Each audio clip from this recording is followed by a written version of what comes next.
So you are still a Mormon then, is that correct? No, I left when No. I was early 20s.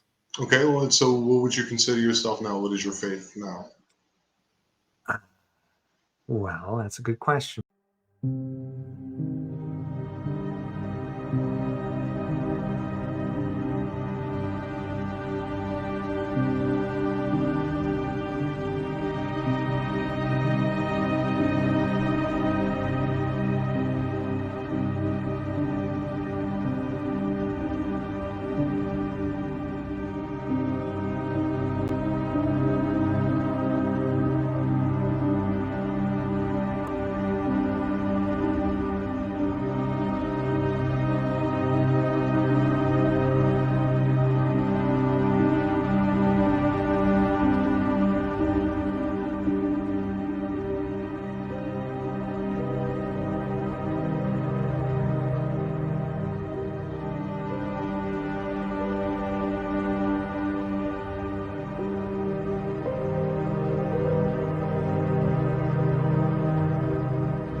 Welcome back to the iJupiter podcast. I'm Tom Franklin, and today we have on Mr. Jordan Miller.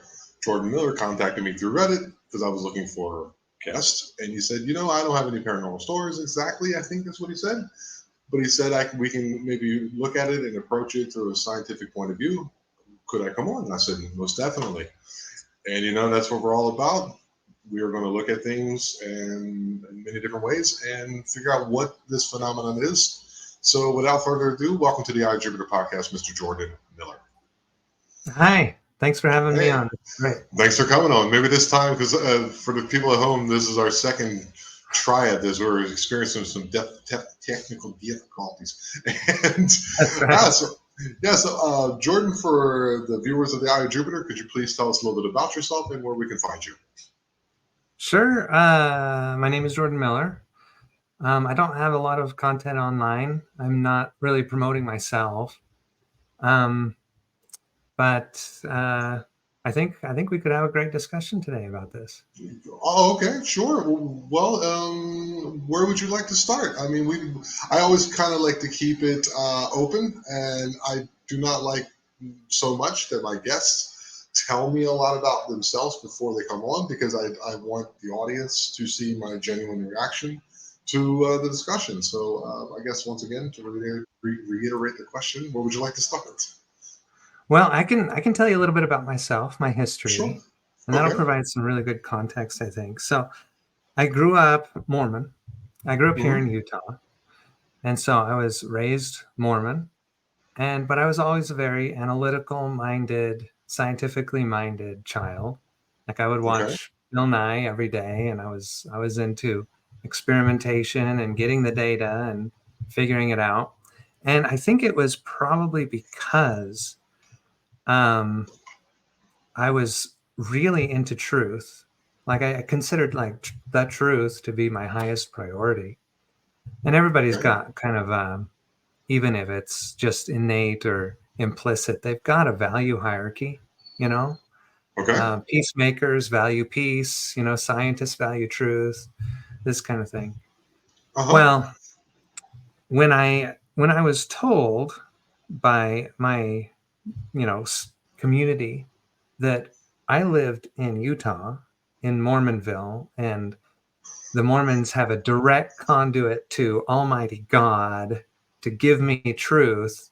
Well, that was the hook for me. The hook that did what?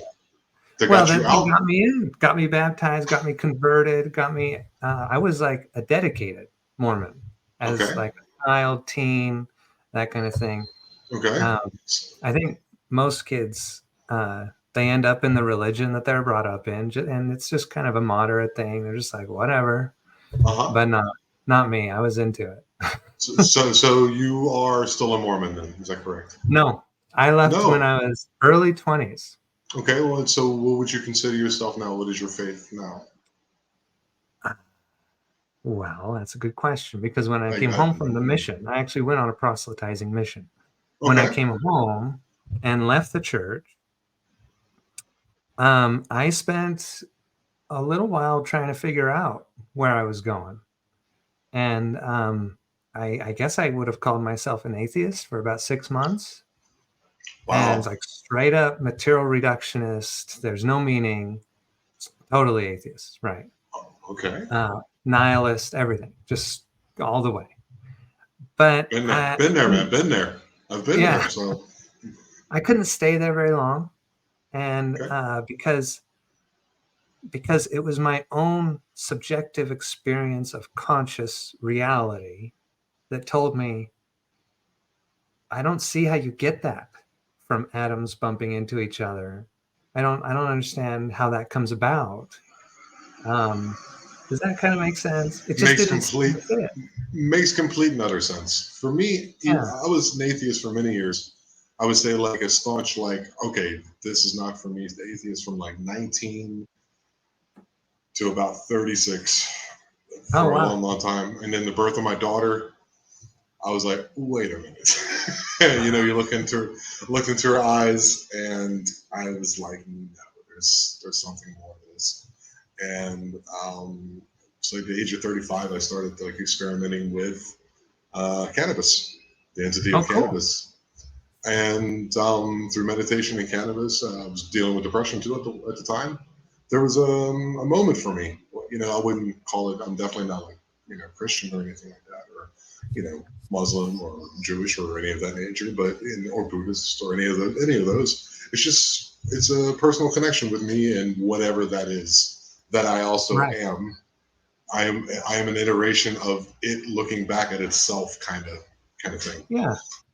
Yeah. So I don't know. What about you? So 6 months, and then you were like, okay, atoms bumping into each other. No. So where would you put yourself in the spectrum, for lack of a better term? I don't know.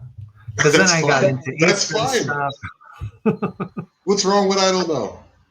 Yeah, in fact, if I had a church, I'd probably call it the Church of I don't know. Like, let's just be real. Nobody knows. That's a catchy title. I'm sure you get a lot of people in your in the pulpits saying that word. Yeah, I always thought Mormonism would be quite interesting. I'm not going to necessarily like I would say badmouth it. You can all you want because you were a member of it.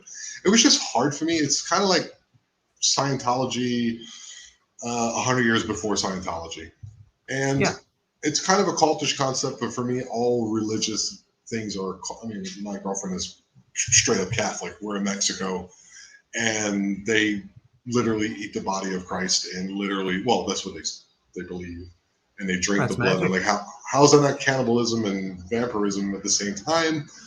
And she's just well, that's just what we believe, and she really thinks about it. She's not like completely blind to it, but you can see that Mormonism had a very distinct beginning with Joseph Smith and the tablets and the writings and Branson, Missouri, and the magical underwear and Koloff, and it's just like, Oh and yeah, there's a point where I'm sure if you're a person of your ilk, I don't know you well, Jordan, but hopefully we get to learn each other a little bit more.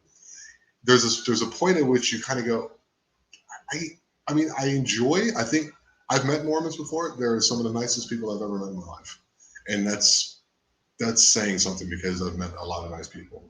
But I think they have a strong family structure, but it is surrounded in the church. But if you're a hmm person like you and I, where you're just like, okay, what is this that I'm in? Sometimes they just those belief systems just do not quench that thirst. that's right, and that's the problem. Like, I don't know, the Catholics, the older religions will be like, yeah, this is what we teach, like whatever. Mm-hmm. But the Mormons and the newer religions and the cults, they tout certainty. They come on and they say, hey, you know what? This is the truth. We are certain.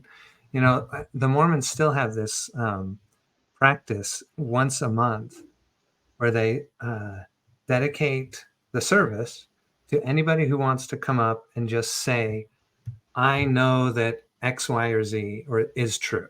I know Jesus is the Christ, or I know this, I know Joseph Smith was real, all this kind of Uh-huh. stuff. And Don't yeah, they, and so, don't, what's that?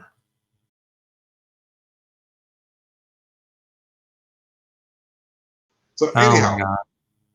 we're getting into the Mormon faith, and which you were now becoming. And I don't know exactly where we were, but we can jump off of that and let's get into what we were going to talk about. We're going to get into the paranormal and the scientific aspects of it. Okay. Yeah, and I can segue if you want. Sure. Yeah. Let's. You know what, Jordan? The floor is yours. All right. All right. So these newer religions and cults, they offer certainty, and that is, I think, the very first thing that if you're going to make a rational metaphysics, a rational understanding of what is going on at all, I Mhm. think you have to throw certainty out the window. That's, I think, like the number one. You got to start there. You're not going to be certain about anything. And they kind of figured this out in math when they said the Gödel incompleteness theorem. It said if you have any formal structure of even mathematical language, but if it's a formal language, um, I'm not a mathematician, so I don't exactly know how to interpret what that means. So being a computer guy, I kind of interpret it as maybe it's Turing complete. It's a Turing complete language or something. You can describe anything in this language, or I don't know. But that's their wording, formal mathematical language. If you have one, it's either going to have places where it's inconsistent with itself, or it's going to have places that it cannot describe. So that's the Gödel incompleteness theorem. It's either going to be incomplete or inconsistent. Okay. In other words, you can't make a language that is both complete and consistent. It's going to have paradox in it if it can describe everything. That's the thing about And language. Language, I love language because to me, language is a complete reflection of what it means to be human. Its imperfection is the yes, best part about it. well, and taking that to the religious iconography, like Mhm. language is the fruit that Adam and Eve ate, and it's Okay. also exemplified by the fire um, of that. The five elements or whatever. Fire is language. So Interesting. yeah. So anyway, um, you're not going to be certain about anything. And when I was leaving the church, I kind of made a little diagram and I said, okay, I got to start over. I got to figure this out. And what I drew was a little dot in the middle of a piece of paper. And I said, this is everything I can know for certain. And I was like, well, what is it? And, Rene Descartes already figured that out. He already went through this stuff. And he said, all I can know for sure is that I exist. I don't know what it means to exist. I don't know if I'm being manipulated by a demon or what is coming in to my senses. I don't know. I don't know. But I know something's coming because I think, therefore I am. So I know I exist.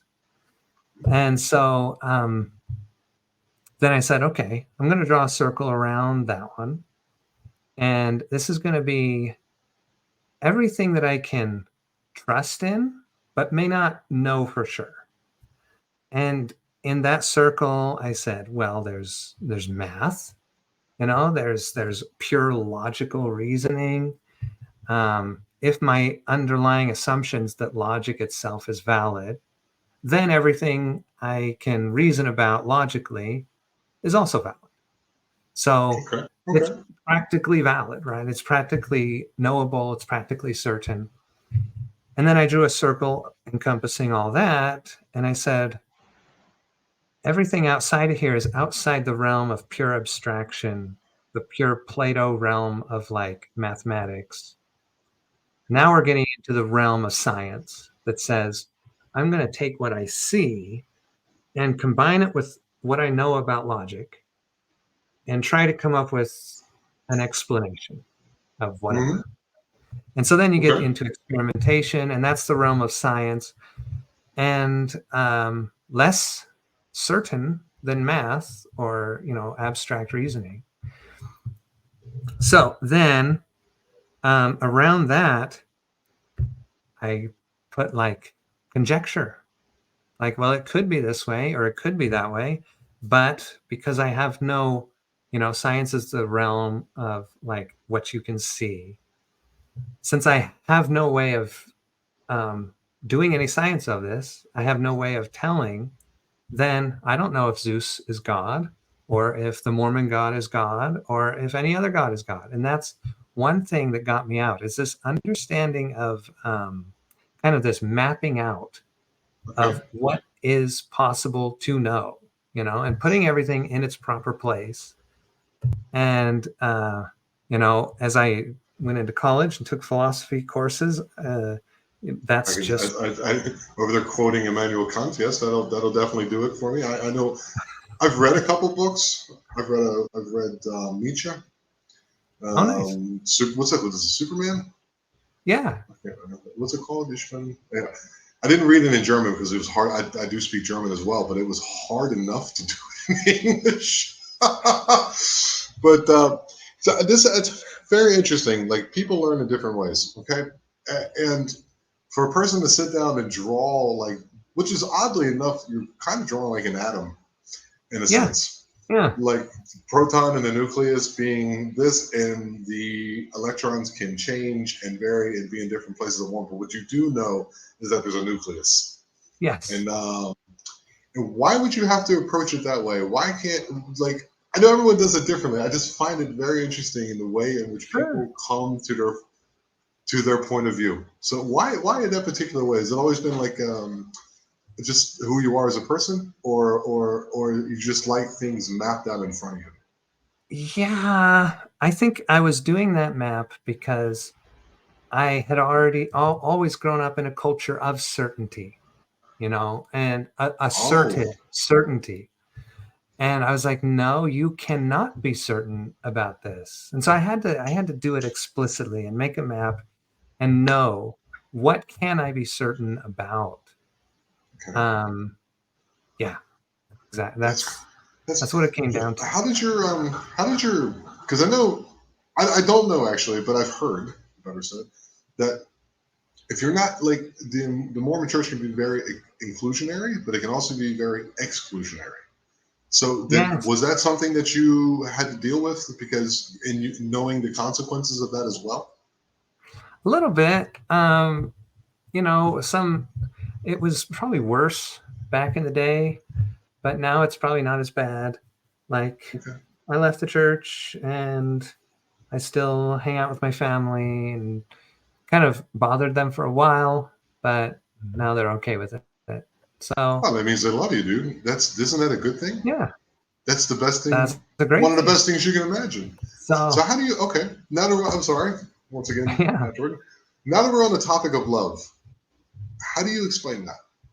If you're from a scientific point of view, they'll say there's chemicals, there's this, that, there's the other. I no, it's something more.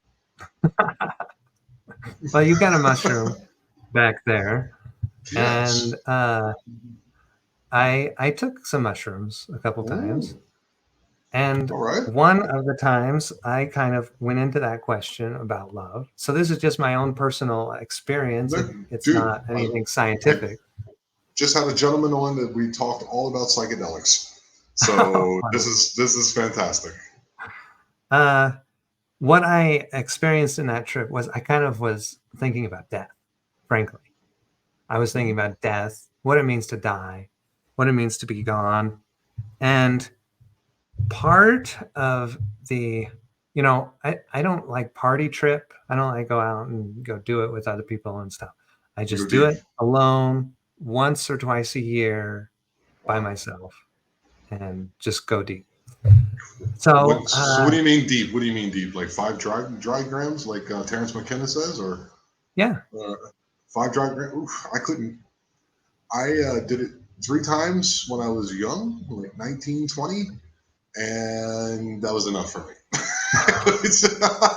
That's fine. That's great. It was brutal. It hit me in the head with a hammer, but Yeah, it can be very brutal. So last time it was can be 3.5.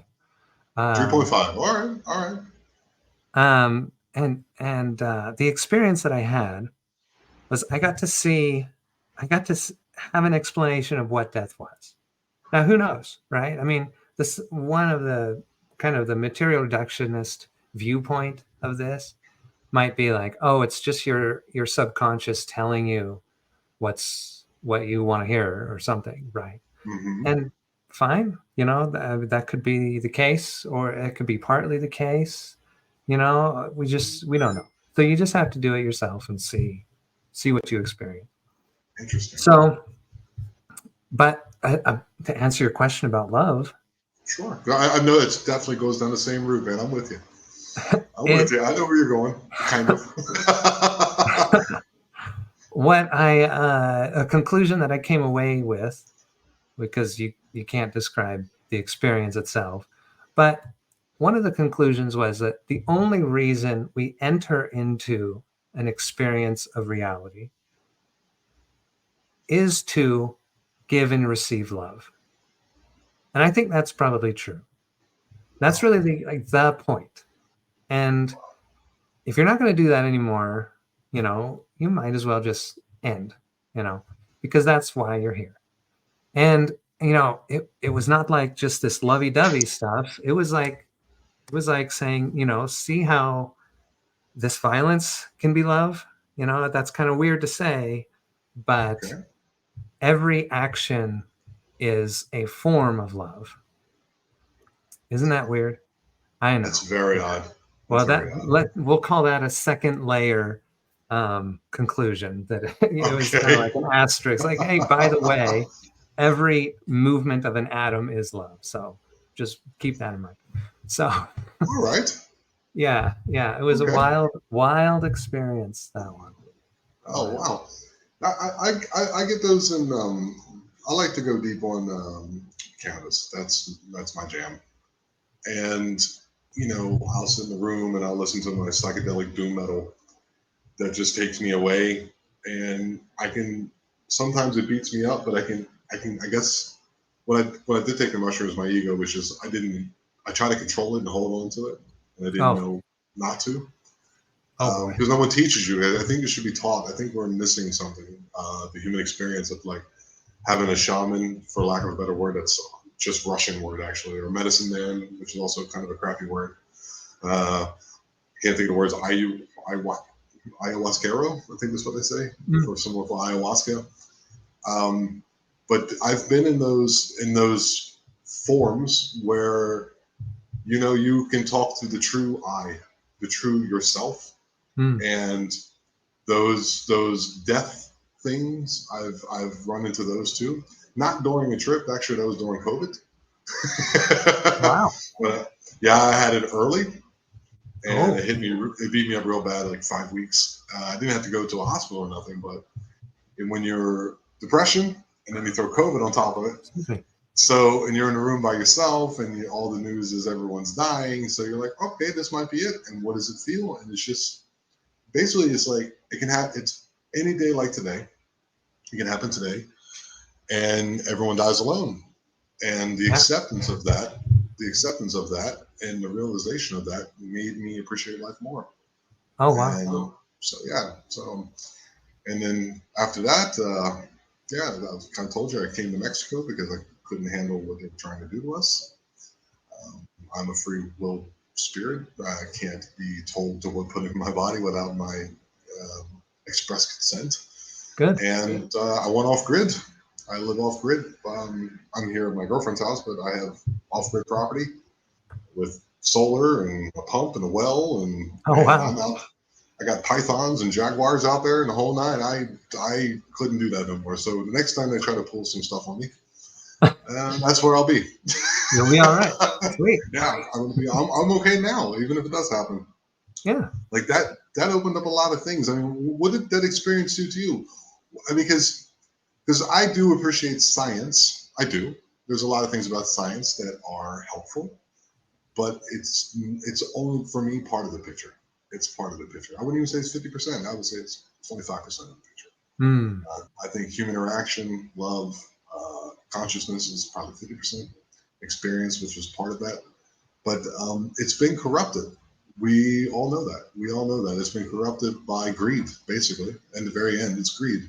So I guess I'm basically asking you is, how is greed love? Greed. No pressure, but don't mess this one up, Jordan. Well, going back to that, everything is love. Kind of secondary conclusion that I was able to come up with.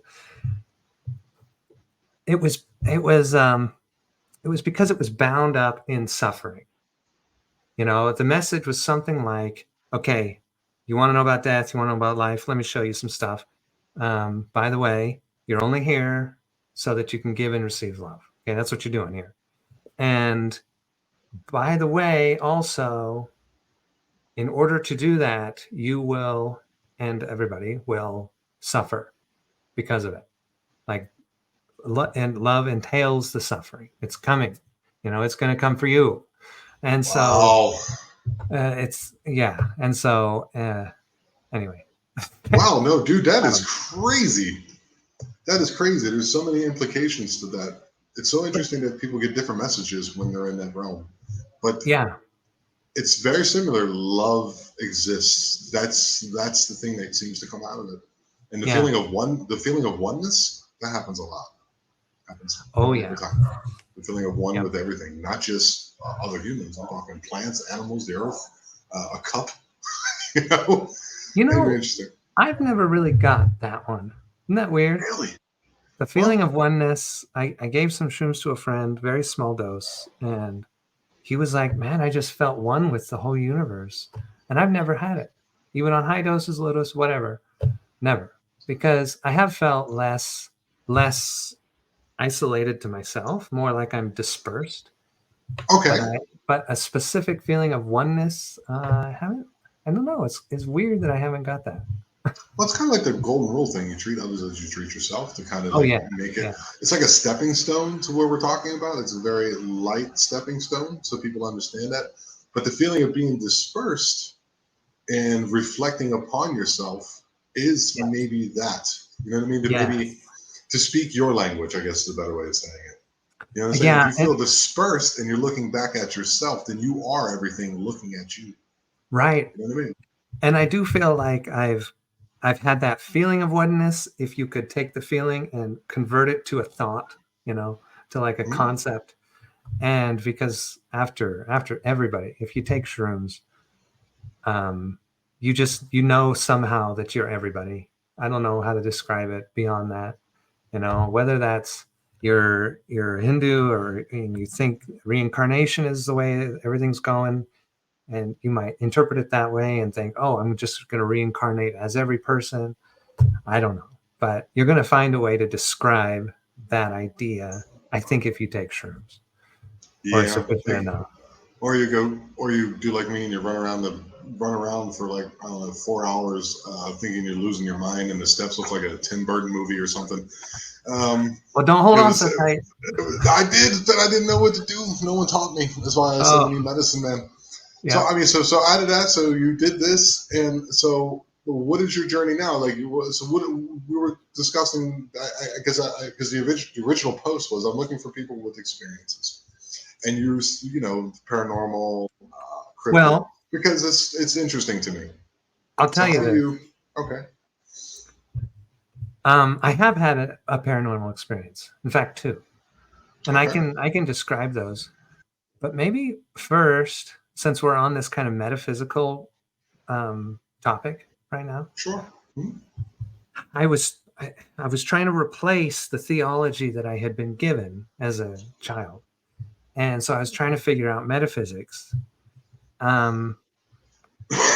Eventually realized that since I can't have certainty, but I also need to describe it somehow, that I'm going to have to come up with a model of what I think is going on, metaphysics, right?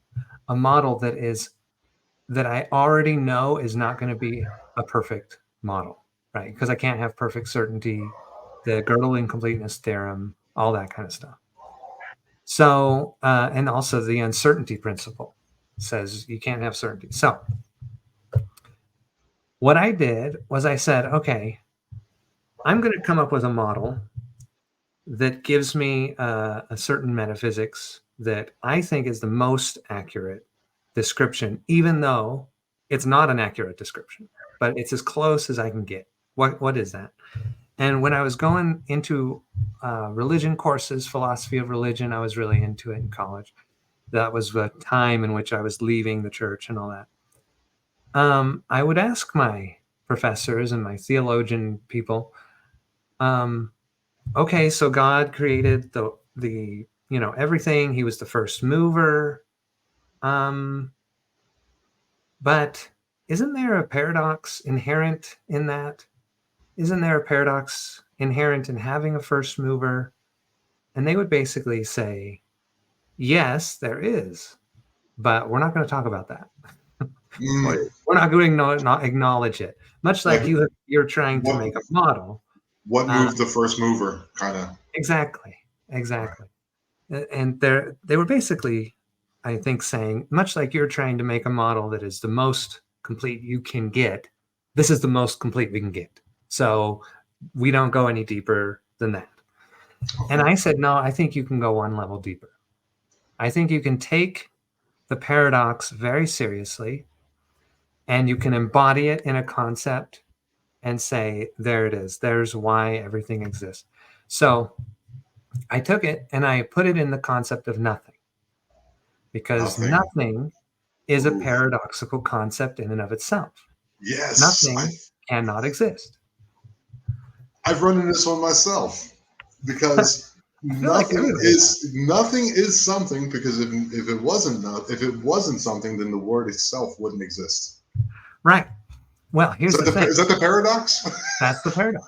Because I'm going to tell you, Jordan, you're a very intelligent person. I can tell just by the way you talk. I appreciate that. I don't know how true it is. Oh, I feel like I feel like you're just on one of those downhill motorcycles, just rolling down the hill, and I'm just holding on for dear life at the moment. Wow. I am your flag.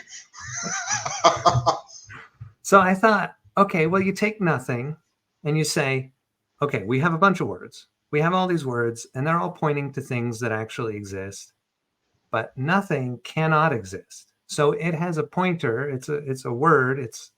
But it doesn't point to anything that actually is.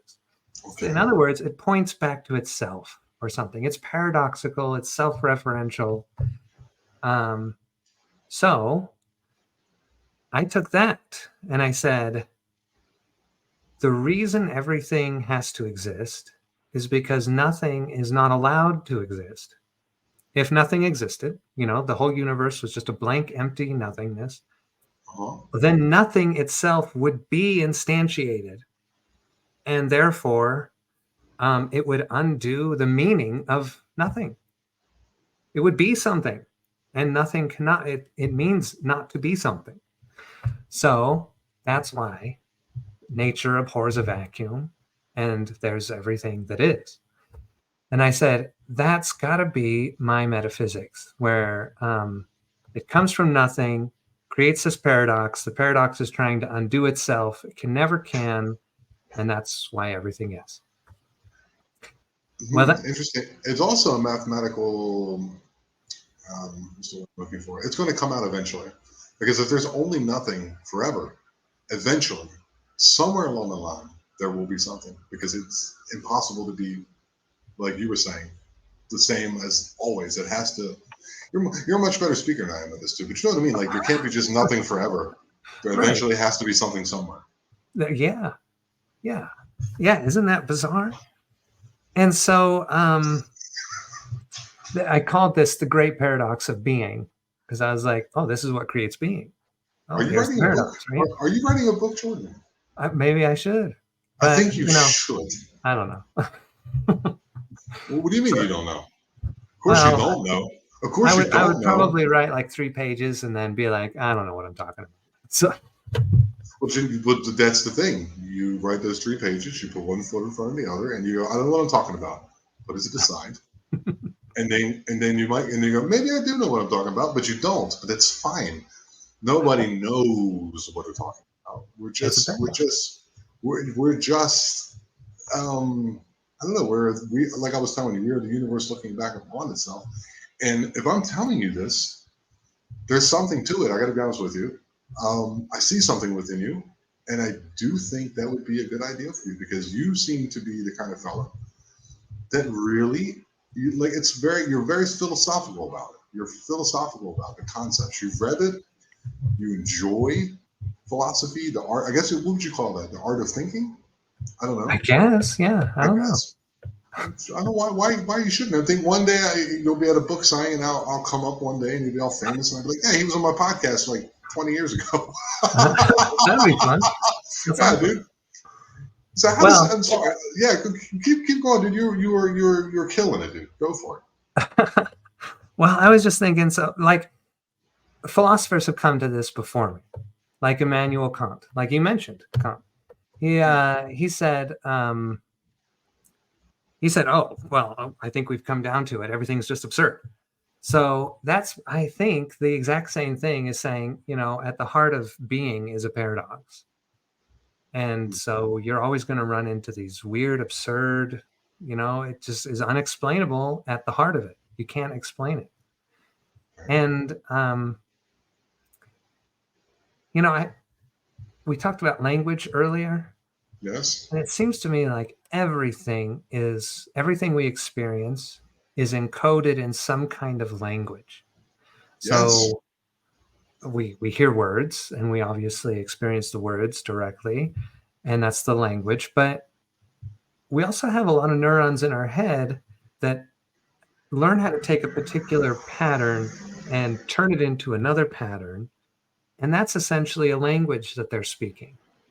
And that creates our awareness or encodes our awareness.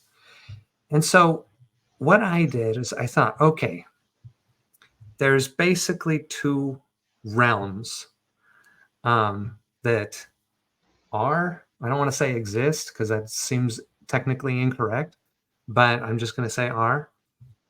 One of them is the realm of form, and people have used that term a lot. It's the world of form. It's, and that's the same as the world of language. It's rules, it's symbols, and it's only symbols because that's all we experience are symbols. And the other is the world of, I don't know what to call it. I think we should call it nothing or the void. But the only thing that I could put there was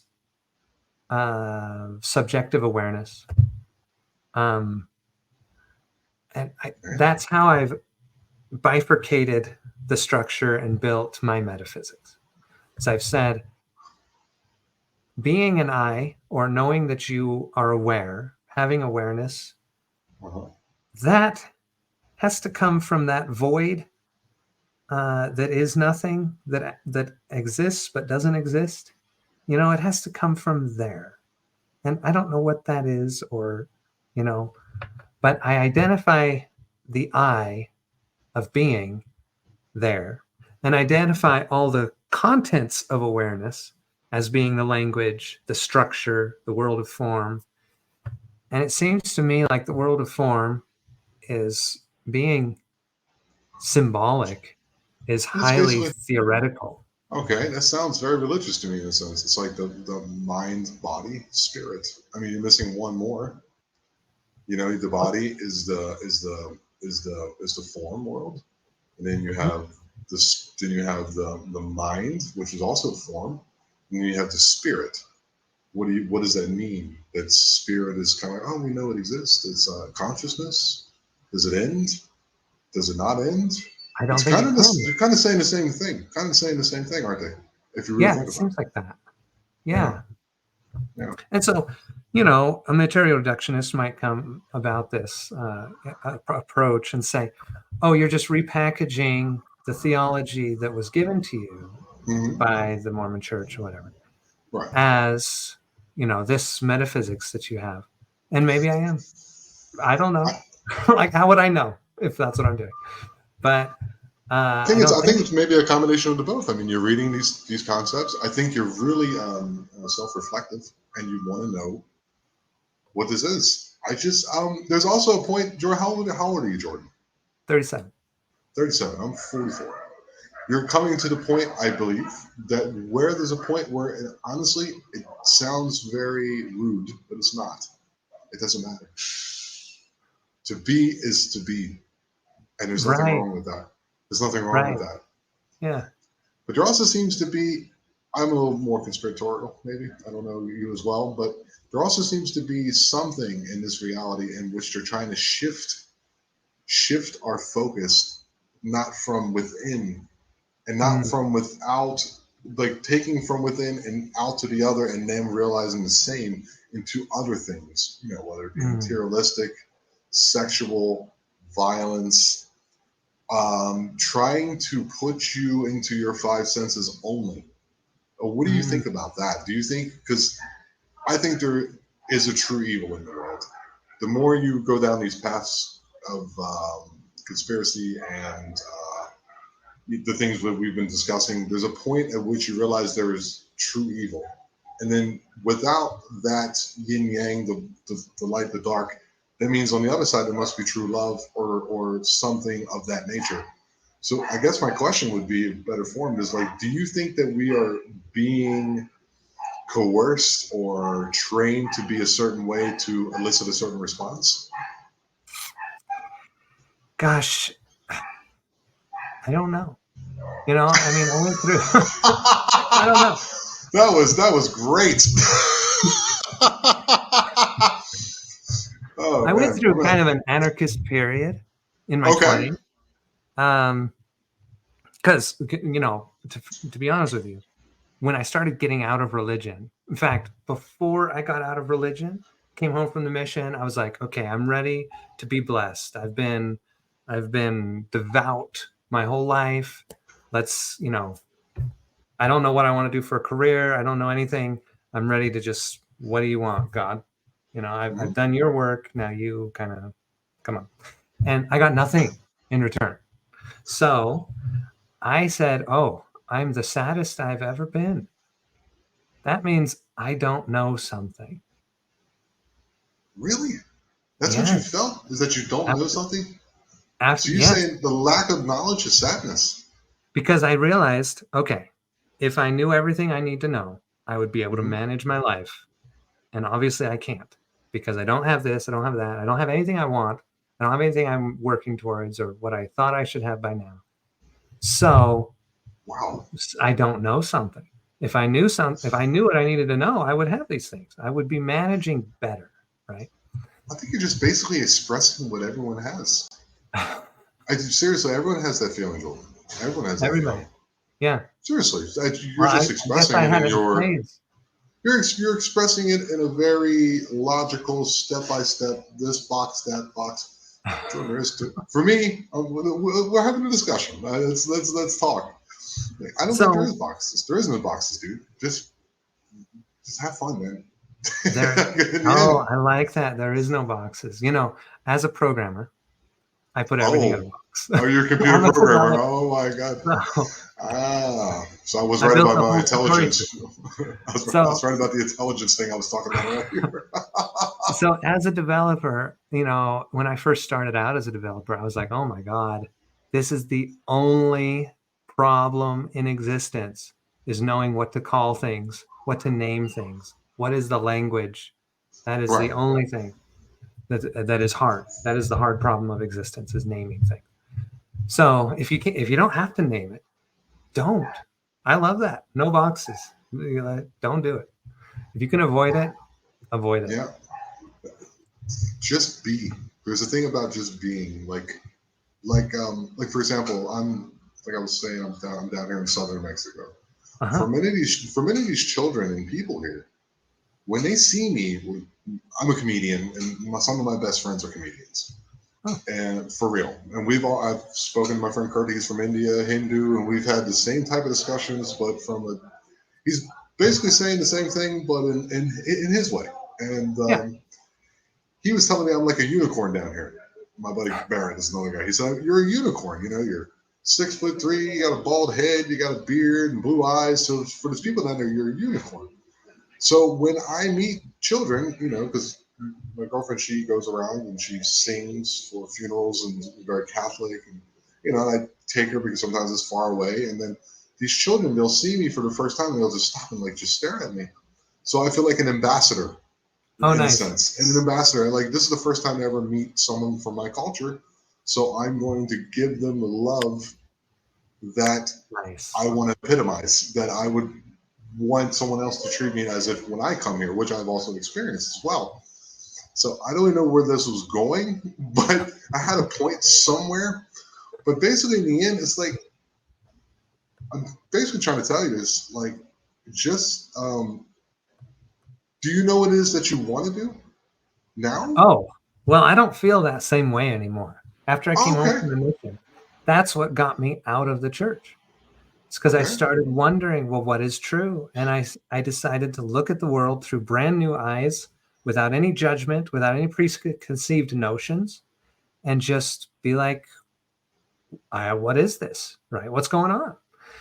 And I did not start with religion. That was near and dear to my heart. That was my identity. That was kind of off the table. Right. But I could at Okay. least put it on the back burner and look with open eyes. And I started with economics. And I wanted to figure out, why did we just have a housing crisis? Like, what is going on in the economic space? And that led me to understand more about, well, government's a big actor in economics. Mm-hmm. And so I learned about all these big power hierarchies that we have. And so, to your question, are they trying to control us or shape us a certain, as far as the power hierarchies go, or hidden power hierarchies that might exist, but I don't know if they do. um probably probably. I think But they if most it's definitely do. a power hierarchy, like all hierarchies are also intelligence hierarchies, I think. And in intelligence hierarchy, problems come up from the bottom and solutions come down from the top, or predictions of the future, more like it, come down from the top. And that Mm-hmm. also serves as a direction. It biases the lower layers to say, I'm going to interpret my world in a way that the top thinks I should interpret it.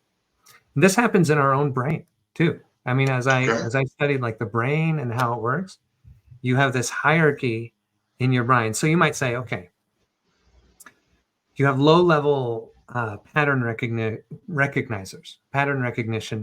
that are small, made up of a few neurons, but there's lots of them. One pattern recognition has learned how to find fires when it sees like the letter A, and another one is the letter B, and all that kind of stuff. So you have these low level pattern recognizers. You might have this inclination. I'm going to walk into the kitchen and get something to eat because I'm hungry or whatever. And so as soon as you have that thought and that plan occur at the high level of your, executive function, it starts to cascade down all your motor behaviors, all your pattern recognition. It cascades down and it says, I'm going to predict that in a few seconds, I'm going to lean forward so that I can stand up and go get, something. So it kind of unfolds this Oh, way. And that's that so as fundamental. we're, Oh, okay. I'm sorry, but go ahead. That's that fundamental question of free will. Is that what you're talking yes, I wasn't about? going to bring that in, but true. So as you're biasing the future, or you're biasing the expectations of the lower level pattern recognition, they behave to make that future come about. Wow. They recognize the inputs and put out outputs that say, oh yes, I am leaning forward, and it happens. Yes, So but a counterpoint. Sorry, the counterpoint yeah, is that the stomach and the organs send a signal first to the that's brain right. for the That's brain right. to make that action then happen. That's absolutely right. And so So it's what happens grassroots. is that um, you'll get kind of that, what you said, a grassroots movement. it's not just like a pyramid. What your brain really is like a pyramid and then another pyramid. Whoa. Data comes in, it comes in, and it gets into the center where it gets very compressed, and then it expands back out the other sides. And actually, you can take that pyramid that I just described, turn it on its side, and that's actually the two hemispheres of your brain. So you've got this really condensed area in the very middle called the corpus callosum, where all of the data has to squish through from one half of your brain to get expanded back out on the other side. And it goes both ways. And so are you trying to say that men are dumber than women? Is that what you're saying, Jordan? it's smaller in men. That's right. It's smaller in men. Yeah. This might be why women will always say things like, "Oh, it feels like I have a million voices in my head," because there's more communication between the two hemispheres. That's one possibility. So, anyway, I guess the whole point to that was that are we being controlled? Yes. If we take this structure as also being indicative of the real world power structures that we have in reality, then yes, there is this focal point of control, which would be high up, would be the top of some power hierarchy. But that focal point has certain boundaries that it can't go outside of, and those are defined by the grassroots, like down below. Those are defined way down. Interesting. And so to me, it all goes together, and that's not an excuse for like a corporation to just be greedy as hell or something. No, I love that analogy. It's not an analogy, but it is somewhat of an analogy. I love that analogy. Like to make an analogous to what I was pointing to, it's kind of like we thought, we'll just talk about the US, that we were all like in this together, and the president was a real person, for lack of a better word, and we had a focus and we were trying to do the right thing. And then we realized, wait a minute, they kind of overplayed their hand. Like they in the grassroots right now is doing, it's reactionary. I think it's slowly getting back to where people are being a little more rational, but at the same time, you can see we are in 2024, it's election cycles. So who knows what's going to happen this time around. And you can see, like, if you go through the algorithm right now, you can see the hate. It's just, I'll see anti-Trump posts where a bunch of ducks with red hats are walking on, or a bunch of sheep with red hats are walking off a cliff, and then I'll see one where Joe Biden looks like some kind of ghoul. And you're just like, how is this in any way for the betterment of the actual people themselves? Right. But I think the algorithms are set that way so that we have this type of reaction. And to what end? That's the question, really. To what end? What are they trying to accomplish with so much anger and animosity towards each other? I think they're just trying to get more power. They're just trying to hold on to what they got. And I think the second one is the proper answer. I don't think they're trying to get more power. I think they're trying to hold on to what they have. You think they're entirely motivated by fear? They want us to be motivated by fear, because then we work out of the primate brain instead of. But do you think that they are motivated by fear? Possibly, because I mean, if you look at this extraterrestrial stuff that's going on, I had a friend of mine who was on the first episode, Neil, and he was talking about the dark forest hypothesis, where they're saying, like, have you heard of this? No. The dark forest hypothesis? Well, it's basically saying that any civilization that gets to a certain point of technology starts having, like, radio signals, and starts putting satellites out, and it gives out this radio signal through space, which kind of like then is the answer to the Fermi paradox, into which there's no other civilizations out there, or if they are, they don't let themselves be known, because if there's another one known, they see them as a threat, they go and destroy them. Right. See what I'm saying? So maybe we're being contacted by this other civilization, or they're like saying, this is how we're going to control you, and you need to do this to your population. Who knows? Because we've seen crazier things happen. You know, the Fermi paradox is one of the reasons I built Satori in the first place. What is Satori? Explain, Jordan. So for the past 2.5 years, I've been building an AI system on my own. Wow. So You have a wife, Jordan? no, I do not. No. I'm sorry. I'm doing crowd work on you. Okay, so you made an AI. This is what you do on a Friday night. All right, go ahead, Jordan. Well, for my day job, I'm a blockchain developer, or I'm Okay. in the Web3 kind of space or whatever. Okay. So I said, okay, what we need is we need to act more as one, right? We've got this, all these people trying to divide us and everything. We need, as a human civilization, we need to act more as one entity, not as bickering and fighting about stuff. Okay. As a collective, I guess that's a better term. Right. Okay. But in order to do that, we need to know what we should do.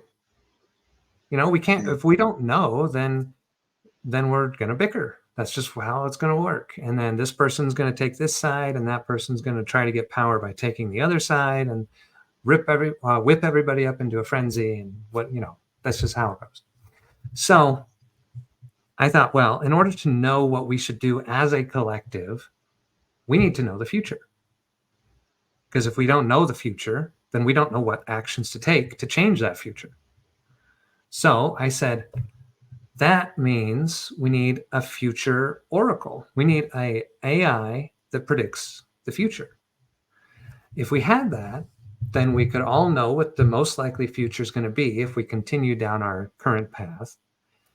And if that current path ends up somewhere disastrous, we can all say, why don't we change the path by taking this behavior, and we'll go down this other path. So that's what Satori is. It's a future oracle trying to predict the future of everything all the time, all at once. Yeah, but the future doesn't exist, Jordan. Only the present exists. That's right. Well, that's all the only thing that our brain. I don't mean to shoot down. I don't mean to shoot down your whole. I hope I didn't bring down the empire of your. I know you're the CEO of your company, and I don't want you, taking a life in a back alley after a couple of shots of Jack or anything like that. But the future doesn't exist, Jordan. It doesn't. It simply doesn't. Either does the past. The past, only this present moment, only the now, right? Only the now. So, that's right. I don't know. There's a lot of things I would definitely not necessarily fight back on you with, but why do we need to know? Why do we need to know? Why do we need to know as a collective what we should do? And if knowing the future is the answer to that, I don't know. I don't see the purpose of existence then. It's a good question. Let me bring it down to a family unit. Okay. So you said you had a child, right? Yes. Mm-hmm. Okay, so I do too. So I've watched these infants grow, and that's amazing. It's just fascinating. But every individual is also a collective, and every collective is also an individual. Okay. So when I think about what is happening when they're 3 months old and just kind of flailing about, they don't really know how to move their arms on purpose yet, that kind of thing. Their bodies are just flailing, they're just they're learning very quickly, but they're just learning. They just don't know what's going on. So the only thing that the brain has to use as an error metric to say, I'm going to use this to see if I'm learning well or learning poorly. The only thing it has is the future. So it has to say, okay, I'm going to make a prediction. If I fire these neurons, I think that's connected to this arm. I think that's going to do something over here. And so it fires the neurons and it sees what kind of inputs the brain gets. And it tries to associate that and say, I was wrong or I was right. Okay. And so it has to use prediction of the future to learn how to control the body. So prediction of the future is like the fundamental foundation of what makes our brain efficient and intelligent. I think it's. I don't think it's. But I would say I agree with you. But maybe we can compartmentalize it. I would say it's more of a postulation of the future, but the Oh, actual yes. future doesn't exist. Yes. Right. The actual, yeah, there's no way for it to know for sure. That's Right. absolutely right. So you're Yeah. basically you have a concept in your mind. It's on a base level. I'm going to move my hand here to grab toy A and bring it to my mouth, Yep. and That's right. hopefully this time it's not wet with some dog hair on it or something. Right.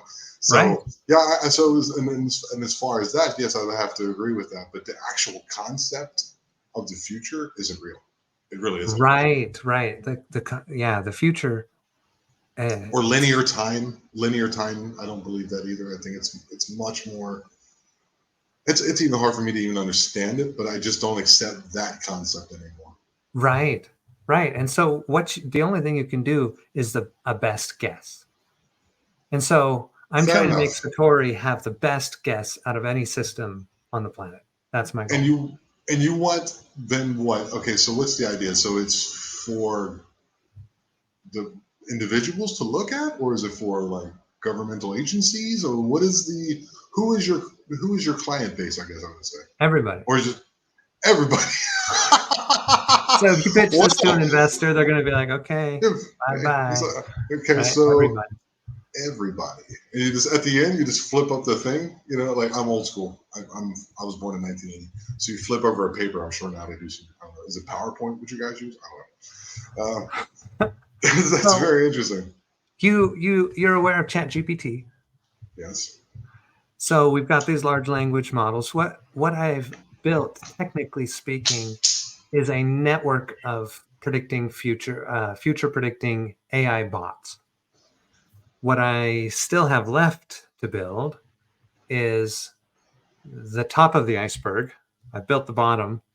The top of the iceberg is going to be a ChatGPT type LLM that will listen to all of these predictions.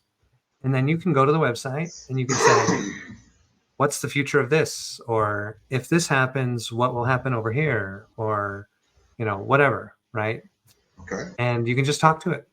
And basically, you can have a conversation with the future to say, what are you most likely to be? All And right. so, yeah, that's what we're trying to build. Okay. I want to unravel one more bit before we get up out of here. Aren't you afraid of AI? I'm not. Because I most certainly am. I'm afraid of humans using AI, but AI itself, I'm not afraid of. Okay. This is a very simple based question. Why? Did you say why? Yes. Why? It's a crooked letter. Well, let's say we were able to build this. Like, language models are a different type of AI. There's all kinds of AI stuff. AGI will be coming someday. Maybe that's really what we're talking about. But when I look at the infant and I say, okay, without learning how to predict the future well or well enough, you can never learn how to move your body. You can never learn how to be human. You can never grow. Hmm. So I don't see AI as a dangerous thing. I just see it as intelligence now getting implemented instead of wet hardware. Now it's getting implemented on computers. And it's just intelligence. It's the same thing we are. Yeah. Um, What about people who would resist that? I know that I'm not trying to start a fight. I promise you. sure. Uh, Yeah. I, I I like the part of being wet. I guess that's the best way to say it. Good. Yeah. I enjoy bumping my head into a tree and go, oh, don't walk that way no more, Right. because that's the experience that that's my experience as I see it subjectively. Right. I I understand, and then like the input that I would get from the future would be people who have experienced things, who come to me, my elders, people from the community, which we are lacking a big part of, especially the community, who would come to you and say, you shouldn't throw that frisbee into the bull field because you'll get trampled.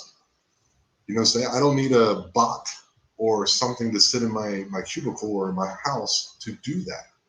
You know what I'm Right. saying? I enjoy because I think we are lacking the way that Maynard James Keenan said it. He's one of my favorite musicians ever.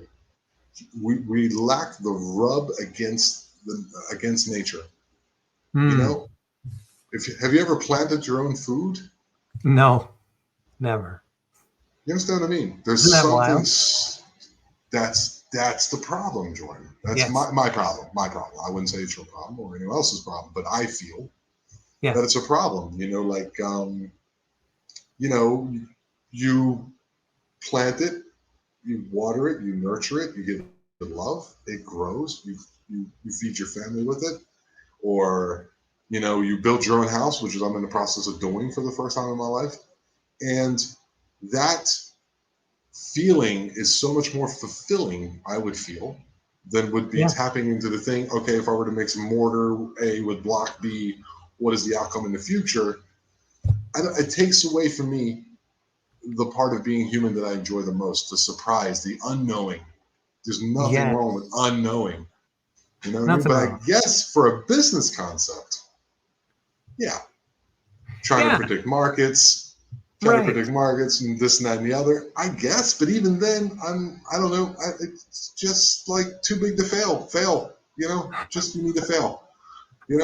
What's the big deal? You made a mistake. If an entrepreneur can be shut down during COVID because X Y Z, but we can then back up like these, like Fannie Mae or whatever with our, like they. I It's just ridiculous.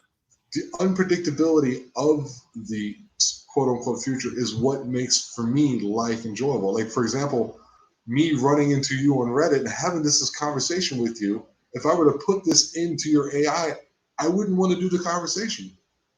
Right. I, You'd already have it. It would already be I'd in your already pen. have it. It would already Yeah. be, it would already happened, and but I would lack the experience and the human connection that I'm having with you at this moment.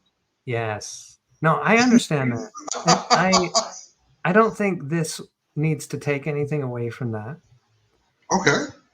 Um, just because even if you instantiate this AI, that doesn't mean it can watch literally everything. It doesn't mean that it literally can do everything because it has a limitation of bandwidth. It can only have so much compute power. It can only talk to so many computers over the internet. Even So with there's quantum computing. well, I don't know about that. I wish I knew more about quantum computing, but that stuff is radical. So Yeah, because they're basically going into another dimension, yes, basically, to pull yes, answers. And who knows if we're dibble dabbling in other dimensions, what's over there? yeah, What that's is over way there? beyond me. Yeah, that's the kind of stuff I really talk about on the show. I mean, we talk about, people who believe that But Bigfoot, you know, Sasquatch, are flesh and blood, like ancient relatives, and some think they're interdimensional portal jumpers. And then, there you is get a bunch of people fighting and all that, but it's just interesting. That's there all. is something about all this metaphysics stuff we've been talking about that delves into the quantum that I think I could Mm, maybe talk to a little bit. okay. Okay, so the double slit experiment, for instance. Okay. The Um, bucky balls. The bucky balls. yeah, we know about that. If you know which slit it went through, then you get one pattern. If you don't know, you get a dispersed pattern. Basically, the observer can change reality or something of this nature. Of the observation Yeah, of it. Mhm. and I think the early That's great. day Niels Bohr, the early day people that were first grappling with this, they really they really had a better interpretation than I think we have these Okay. days. All right. Um, do you mind if I turn on my light here? It's getting No, dark. not at all. Not at all.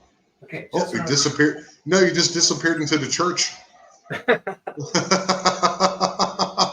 Is that any better? I'm not as I, red. I gotta get some. I gotta get some. This camera, this computer is from almost 10 years ago. I mean, like I said, to come out here, I basically had to break myself. And like today, I was filling up a dump truck with buckets of dirt, building a pool, and chopping out an archway just to make ends meet. Oh wow. So if I am blue, and I do look like a little bit of the Blue Man Group in this little background here that I did use AI to make. Yes, that's right. But I'm also a painter. I That's also awesome. paint. Right. I can't So paint. Interesting. Okay, sure. Go ahead and break down the double slit experiment and why they may have a better interpretation way back when they were doing this initially. So they were saying things like, okay, if you do not observe it, then it becomes a superposition. And that was the whole thing with Right, right, Schrodinger's cat. right. He made that argument up to say, like, look, the cat is not dead. The cat is not alive. It's actually in some kind of dispersed superposition where it is all of those possibilities at the same time. And why is it those things? It's because we haven't opened the box to look. So when it comes to this scientific paranormal stuff, they've actually done studies with the double slit experiment and other kind of quantum random number generators and whatever to kind of see what are the limits of that. And so, for instance, they took the double slit experiment itself and they said, okay, we're not going to tell you which slit it went through. In fact, nobody's going to look. So we don't know which slit it went through. But we want you to sit in this room with the double slit thing doing its business. And we want you to imagine that you do know which one it went through. You know, choose one, left or right. And we want you to imagine that you do know and that it did go through one of those. And so and then they had people sit down and try to do that and just really think about it, imagine kind of a meditation thing. That's it. Totally in their own heads. They're not changing anything in the physical world, right? Except they do change something. The back of the screen where, you know, the double slit thing goes through and the fires against. So you normally get this pattern of very wavy interference pattern, right? Right. If that interference pattern, when they did this with what's it called, meditators, and told them to think about that they do know, that interference pattern became more specific, as if, you know, because when you do know which one, it's very specific. You get a slit and you get a slit and you don't get an interference pattern.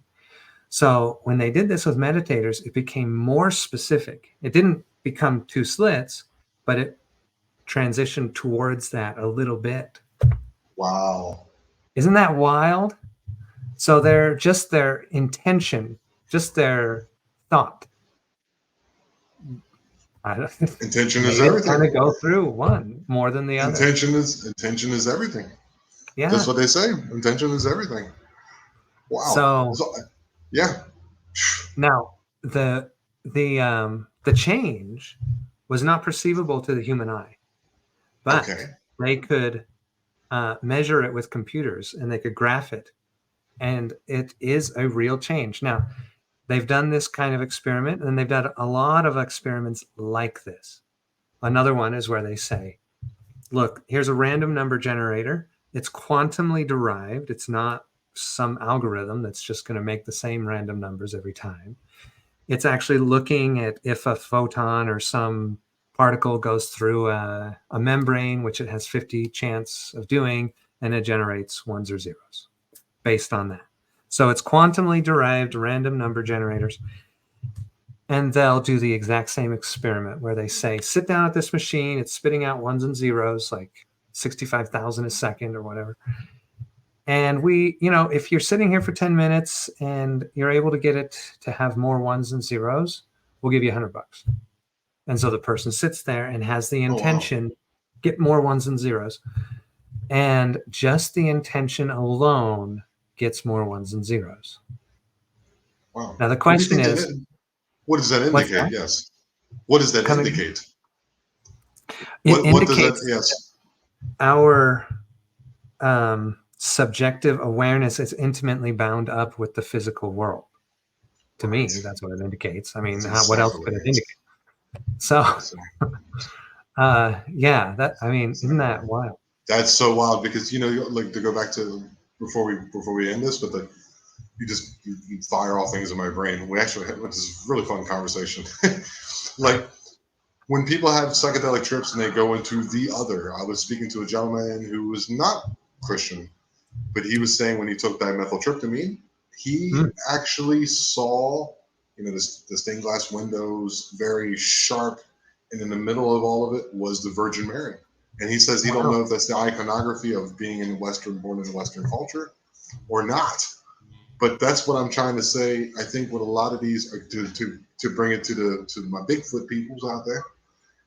Like when they see these entities, sometimes they're accompanied with glowing bulbs. Sometimes they're shadows a little bit, but you can see the outlines. Sometimes they're right in your face in the daylight. And I think a lot of times, depending on what you're willing to perceive, because I think it goes both ways, is also what you're seeing. You understand what I'm saying? Like reality, you can dictate reality, but I think also because of your preconceived notions or concepts or ideas, that it can also change you. Yes, true. Yeah. And so the scientific, when I learned about that, I was like, oh, well, I can't be atheist anymore. Or when There you I go. can't be material reductionist, at least, because that means my subjective awareness is intimately bound up. And you With the say, physical well, world, yes. with the physical world, Wow. what am I supposed to do with But that in then, a material but it reductionist could point of also view? mean the same thing we were talking. I'm sorry, but it could also mean the same thing we were talking about before. All is one. You are not changing the physical world. You are changing yourself with your own thoughts. Right. Right. And Interesting. there's so many ways to interpret that. I mean, one way to interpret that is to say, look, there's an infinite number of everything that exists. There's every possibility of things that happen. And if that's the case, what is that? The many worlds interpretation? Every possible thing that can happen does happen. And so one kind of scientifically minded model to interpret this by is to say, when those people sit down, they just transition themselves into one of those universes where it got more ones and zeros. Mm, But that could be the same thing. Like it doesn't mean that that's fun. like that could be the way or the method by which your conscious experience is Wow. intimately bound up. You could say, well, it's just traveling through all the possibility space of reality. Right. I Jordan, don't know how to interpret it. yeah, Jordan, I'm so glad that you reached out to me. Really appreciate this. I have no idea what I'm going to call this episode. I'm going through my mind right now, like, materialistic reductionism or spiritualism. I'm not quite sure what I'm going to call this, but I want to thank you seriously from the bottom of my Yeah. heart for coming on and having a very fun and interesting conversation. I always enjoy different points of views and different ways of like trying to interpret what this is. And Yes. Me one too. more time, yeah, one more time, please promote your AI and anything else that you would like to promote. Oh, well, SatoriNet.io is the website. So You can go there. We're in beta. You can go there. You can download it. You can run it on your machine. It'll connect up to the Satori network and start talking. It'll automatically make predictions. It's got the AI engine inside of it. You don't have to build any models. You don't have to do anything. So I'm trying to get this out there so people know about it because nobody knows about this yet. Yeah, Um, I didn't know about it, so we might get maybe, if I'm lucky, maybe 300 people more will now know about it. Sounds good. Sweet. Thank you so much, dude. Do me a favor, stick around, and I'm going to see how the recording's going. And once again, my friend, thank you so much for coming on. No problem. Thank you. All right, bye. Wow, guys. So that was Jordan Miller. A lot of food for thought. I hope this doesn't keep me up tonight, and I'm sure it might keep a few of you up tonight. But anyhow, if you enjoy conversations like this, do me a favor, please coming back. And if you're coming back, go ahead and do yourself a favor. Give me a thumbs up because that helps the algorithm so more people can enjoy these kind of conversations. And if you'd like to, you can also subscribe. And you can join me over on my Facebook page. We have a good time over there. We always, I'm a joking kind of guy, as you can already tell. And thanks again for watching. And yeah, this has been the Eye of Jupiter podcast. Remember, we are the eye and we are aware. Thank you.